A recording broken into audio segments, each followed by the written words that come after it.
Salut ma gang de Schtroumpf, on est aujourd'hui avec Steven, et pour ceux qui suivent la chaîne depuis longtemps, vous le connaissez parce qu'il était là dans le fond dans la première vidéo qu'il y a eu sur la chaîne, une vidéo où est-ce que mes amis s'affrontaient pour savoir justement qui connaissait le mieux Magic, et apparemment tu ne connais pas Magic. Donc je vous invite à vraiment regarder la carte, essayer de voir qu'est-ce qui cloche dedans. Est-ce que c'est une carte que vous avez déjà vue en jeu? Non. Steven a tellement eu un score horrible au quiz, une bonne réponse sur 10, qu'on l'a baissé au rank de noob pour l'inviter justement à nouveau sur la chaîne dans les bustés ou biodeck, quand même un gros classique justement ici.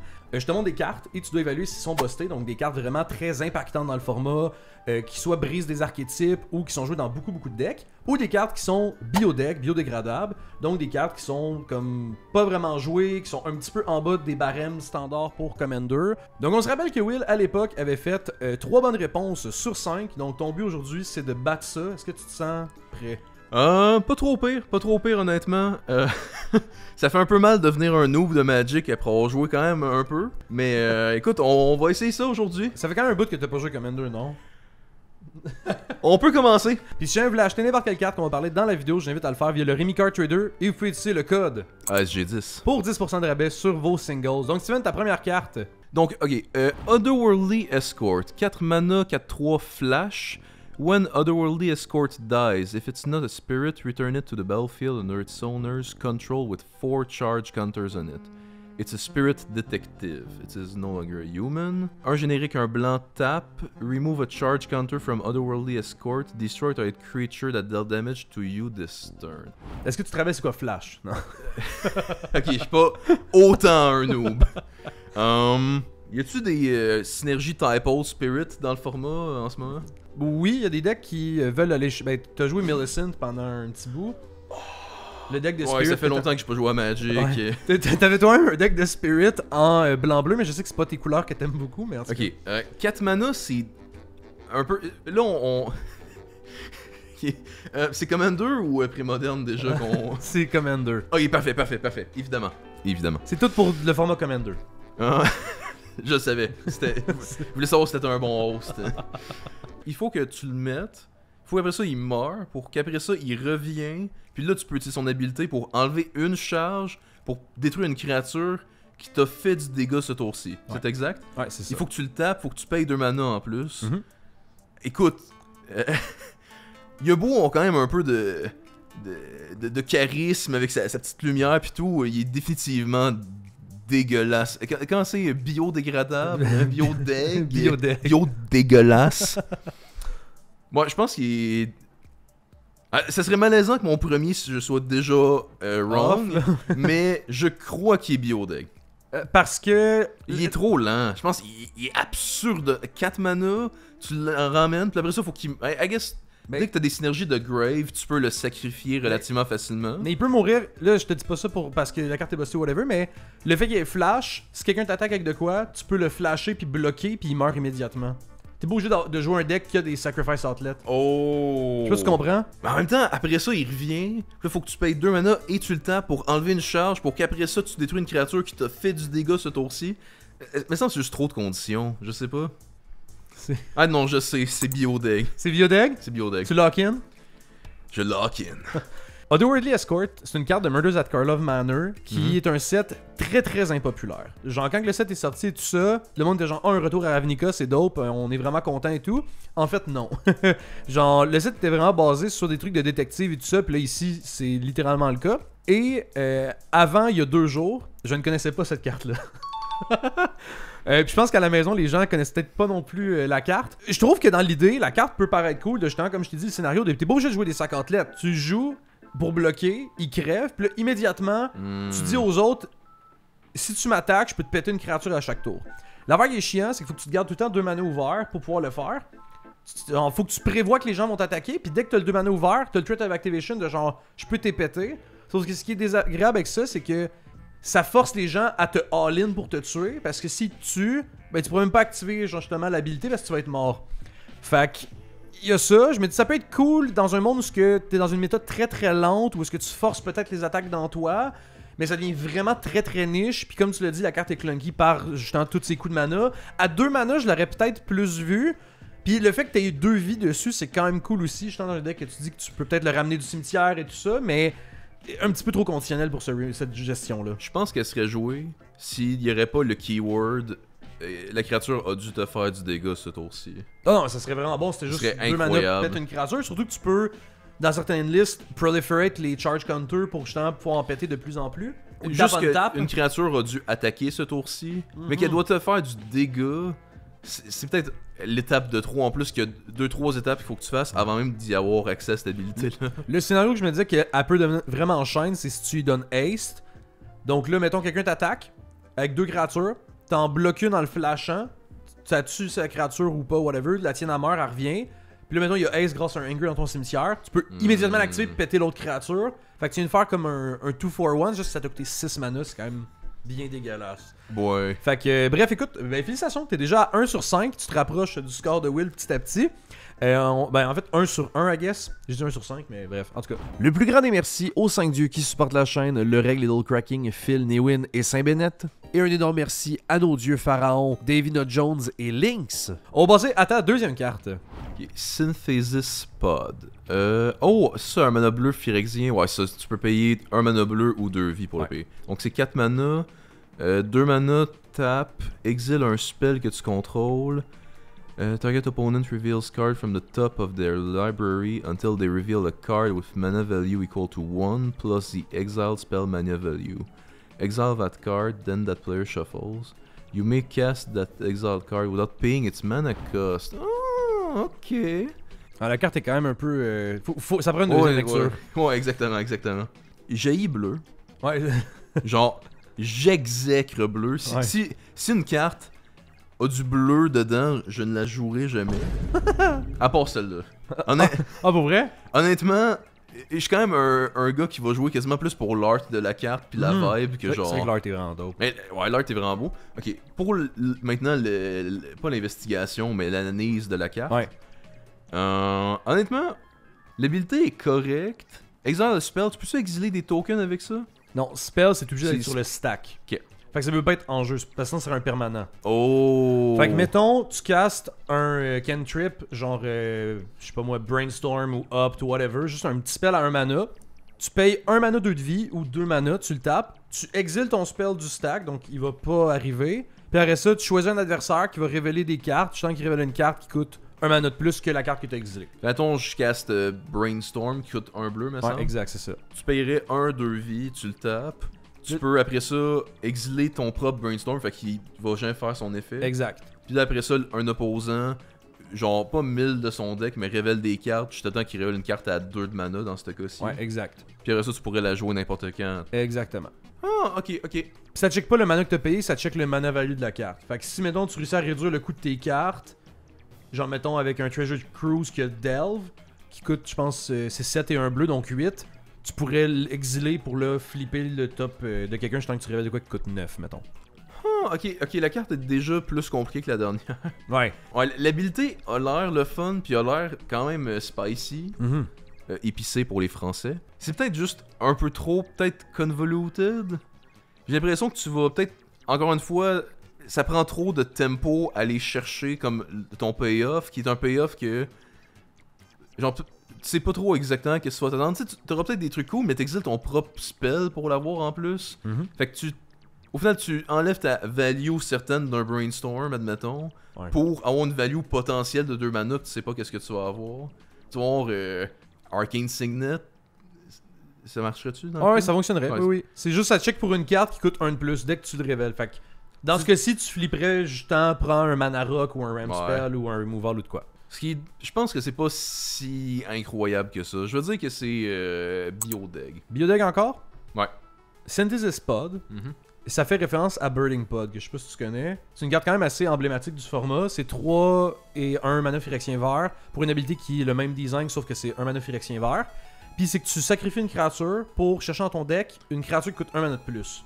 Okay. Puis ils ont souvent en fait ce genre de design-là, mais différent. Puis le Synthesis Pod, c'est la version genre spell, adversaire, whatever. Puis Burning Pod, ça a été une carte vraiment justement brisée à l'époque et tout ça, puis même en Commander encore aujourd'hui. Puis dans le cas de Synthesis Pod, c'est vraiment à chier. C'est vraiment merdique, c'est très très biodeg. La carte est, comme tu l'as dit, vraiment cool. Genre vraiment cool design. L'art est genre sublime. Mais manque peut-être un peu de... Genre le fait d'exiler un de tes spells, c'est vraiment néfaste pour avoir de quoi de random de quelqu'un. Si c'était de ton deck, il y aurait une manière de tourner tes wheels pour justement peut-être te mettre juste un spell qui coûte ce mana value-là, un de plus. Mais donc, tu exiles un truc qui coûte 2 pour avoir exactement ce spell-là à 3 ou 2-3 spells qui coûtent 3 que t'es sûr des poignées. Mais là, vu que c'est un adversaire, c'est un petit peu moins bon, ben un petit peu vraiment moins bon en fait. Parce que t'es pas sûr de savoir ce que tu vas pogner. Des fois, tu vas pogner des spells qui vont rien faire. Mettons, tu flippes un counter spell. S'il y a pas de spell sur le stack, ben, oups, tu peux rien counter spell. D'exiler ton spell, ça servait à rien. Fait que, un deck que je prévois que la carte pourrait bien tourner, c'est un deck où ce que tu te mets à vraiment réduire tes. Mettons, tu joues des artefacts, puis tu joues beaucoup de reducer artefacts. Puis là, tu te mets à réduire tes spells à 0 mana, mais en fait, ils coûtent genre 2-3 mana. Puis là, tu pourrais justement exiler tes spells qui au final font pas grand chose pour le moment, puis là flipper des cartes à 4-5 mana de tes adversaires qui sont des bons. Finalement, l'adversaire a aucune carte à 4 mana. Là, tu pleures. Mais c'est le deck que je prévois que la carte pourrait plus shine, mais sinon en général, assez mauvais. Bon, ben écoute, 2 sur 2 pour l'instant. 2 sur 2 pour l'instant, ça commence bien. On va passer à ta troisième carte. Ok, c'est cute, c'est cute. Deadpool Trading Card. 4 mana, 5-3, c'est un Mutant Mercenary Hero. Ok. As Deadpool enters, you may exchange his text box and another creature.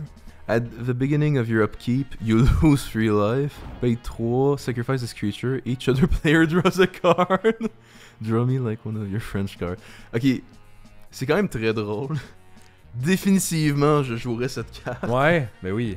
Ah, c'est infiniment drôle. Fun fact, j'ai pas encore écouté les Deadpool. What? C'est vrai? Moi non plus. What the fuck? Il va falloir les écouter ensemble. Let's go, ouais. Mais pour la carte, ok, bon, on est quand même sur du niveau de cancer un petit peu élevé, du sel. Ouais, le sel. Mais la question, c'est pas si c'est salé, est-ce que c'est bon, genre?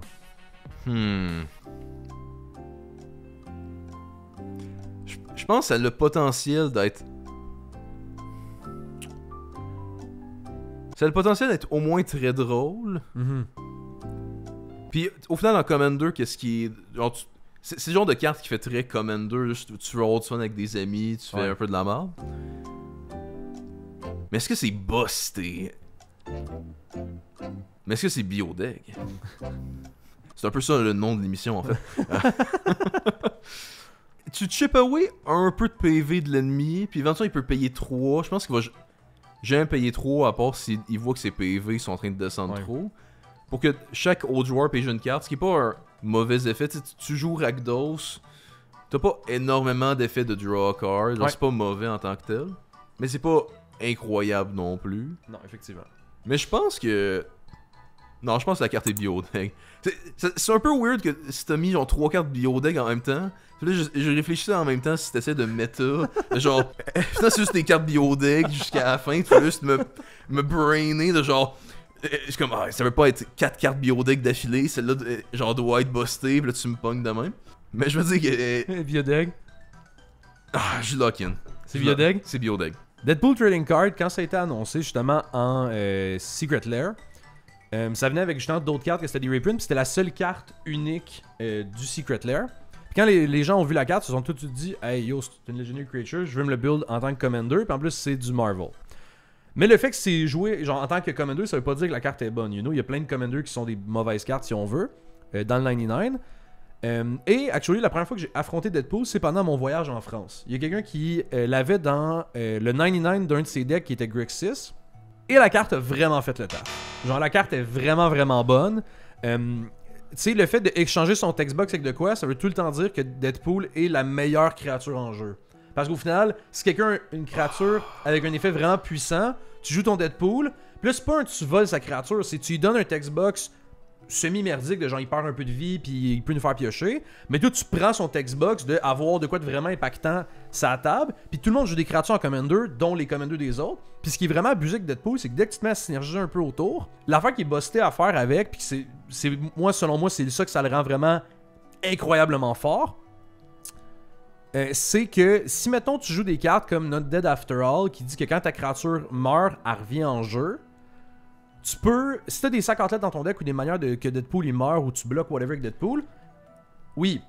Oh! Il il va crever, il va revenir, puis là tu vas pouvoir rééchanger un autre text box, mais la créature que tu avais échangé le text box originalement va toujours garder le text box de merde de Deadpool, fait que tu pourrais donner le text box de merde de Deadpool à plusieurs créatures.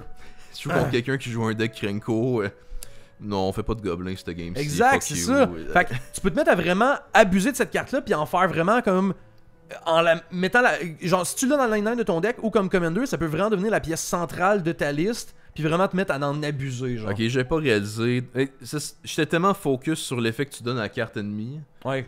T'as juste tu gagnais. Ouais, j'ai oublié que tu gagnais quelque chose en retour. Juste comme, ouais, ça enlève 3 vies à l'adversaire, on s'en fout. Là. Genre, ça va pas impacter assez. C'est comme, oh non, c'est vrai, tu voles aussi le keyword de Krenko, le keyword de Kikijiki. Ouais, legit, exact. Ça paraît-tu que je joue juste rouge? Non, mais c'est ça, fait que c'est vraiment, vraiment éclaté comme effet. La carte, elle vaut un petit peu cher pour le moment en frais d'argent. Ok. Mais pour vrai, éclatez-vous avec Deadpool, là, genre, c'est vraiment une très bonne carte. Puis il est vraiment cool aussi, là, genre, juste le fait aussi qu'il déchire la carte, qu'il brise un peu le 4e mur. On aime beaucoup ça. Genre, Deadpool Trading Card, genre, comme c'est excellent. Bref, écoute, fait que là, t'as 2 points sur 3 pour le moment. On va essayer de te rattraper avec la prochaine carte. Autre question. Ouais. Est-ce que quand il donne sa textbox, il donne aussi son flavor text? Ouais, parce que c'est le textbox au complet. Ok, c'est bon. La seule affaire qui... Je sais pas à quel point ça matter, mais j'étais quand même curieux. Non, il donne son flavor text, je pense. Ça peut matter pour des on-card. Puis autre chose à noter aussi, ce qui est vraiment fort, c'est que Deadpool, il target pas. Fait que c'est Another Creatures. Fait qu'au final, quand Deadpool il rentre, il y a son habilité qui va sur le stack, et là les gens... Ah non, c'est As il rentre, excuse-moi. Fait que quand tu casses Deadpool, les gens savent pas qu'est-ce que tu vas target, puis là ils doivent décider s'ils prennent des réactions de, mettons, oh il va peut-être pogner mon Commander, fait que je vais essayer de je vais lui mettre un spell de protection, genre pour protéger mon Commander, puis là finalement il rentre, puis il target même pas le Commander, il échange pour d'autres choses. Puis ça target pas, fait que l'habilité va même pas sur le stack vu que c'est un As il rentre. Fait que ça le rend encore plus fort justement, parce que si ça targetait, il y aurait moyen de tourner autour pour protéger. Ok, honnêtement, je pourrais me faire un Commander de lui. Dude, ça serait sick. Ça pourrait peut-être me réhyper à jouer Commander. Génial. Good, fait que ta 4e carte est prêt? Ouais. Bootlegger's Stash. On est à 6 mana, c'est un artefact. Oh, c'est busté ça. C'est-tu busté? Oui, tu veux dire l'effet? Oui, excuse. Pour ceux qui, comme moi, travaillent en même temps d'écouter des vidéos. Exact. Lands you control have tap, create a treasure token. Pour 6 mana, c'est un artefact. Yes. Ok, je vois déjà quelques affaires qui peuvent rendre ça vraiment bon. Toutes les foutus enchantements que c'est des double ta génération de tokens qui font en sorte que j'ai 12 lands, mais j'ai 24 mana à chaque tour. Ouais, genre parallèle live. Puis en plus, j'en ai juste besoin de 17 ce tour-ci. J'ai 7, 8. Pourquoi je fais des calculs mentaux sur YouTube? J'ai une quantité de mana de trésors qui me reste 5. Je pense que c'était 5. En tout cas, whatever. Il te reste des trésors, tu peux les garder pour plus tard. Ça, exactement. Tu peux banker. Ouais, tu peux banker en plus tes lands du passé. Ce qui est quand même, me semble vraiment bon. C'est 6 mana, fait que c'est un peu long. C'est un peu loin dans la game. Mais en même temps, c'est vert. Si je connais une chose avec vert, c'est que tu ramp que le temps. Ouais. Tu t'accélères vraiment vite en mana, effectivement.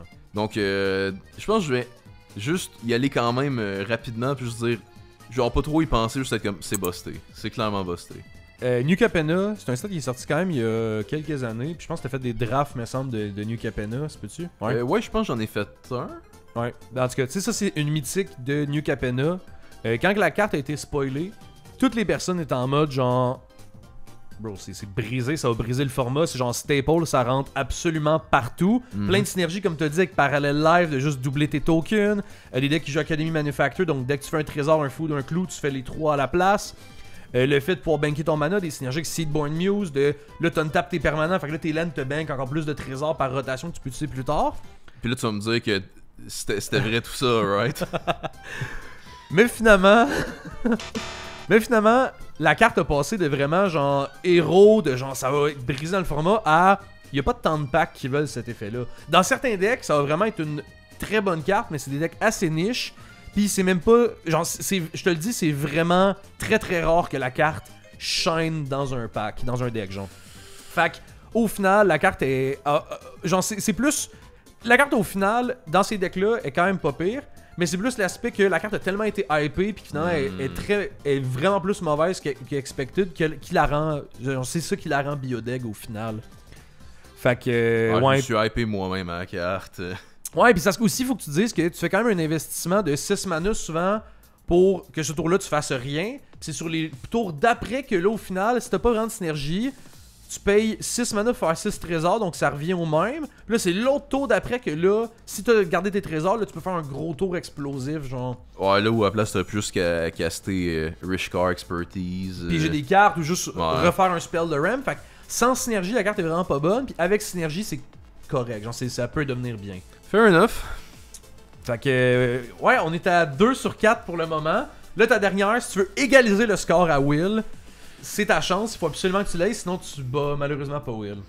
C'est bon, je suis prêt. Si vous appréciez la vidéo, vous pouvez me supporter via mon Patreon. Si vous rejoignez, on se rapproche d'épisodes de parties filmées sur la chaîne. Puis sinon, un gros merci à tous ceux qu'on voit à l'écran. C'est vous qui rendez ce projet possible. On part. Yes. 5ème carte. Moraganda Raceway. Ah, c'est pas le dernier set de courses de char de... Ouais, c'est sorti dans Aether Drift. Avec justement Amonkhet Raceway puis Oui. Avishkar Raceway. Start your engines. If you have no speed, it starts at 1. Increases once on each of your turns when an opponent loses life. Max speed is 4. Ok, puis... ok, c'est... Au final, c'est une land qui tape pour un... Non-color? Colorless. Colorless. Puis quand t'es rendu à max speed, il tape pour 2. Ah, man, je commence à douter de moi-même maintenant. Ok, ben, à face value, tu la drops, c'est juste tu génères un mana. Puis éventuellement, je me dis que ça peut quand même être vite. By the way, pour la speed, comment ça fonctionne? Quand que ça rentre, ta speed elle devient 1. Et si pendant le tour, tu fais perdre la vie à un adversaire, que ce soit de n'importe quelle manière, ta speed augmente tout de suite à 2. Elle pourra pas augmenter à 3 tout de suite, ça va être à ton prochain tour que là, elle va pouvoir augmenter à 3 si tu fais perdre la vie. Puis l'autre tour d'après, elle va passer à 4. Mais le tour que tu rentres, tu peux tout de suite passer speed 2. Peux-tu me rappeler le keyword pour la land qui tape pour 2, que c'est genre ancien... T'as Temple of the False God et sinon Ça. t'as Ancient Tomb. Temple of the False God, ça te prend 5 lands pour qu'elle soit online. Puis qu'elle tape pour 2, sinon elle tape pour aucun mana.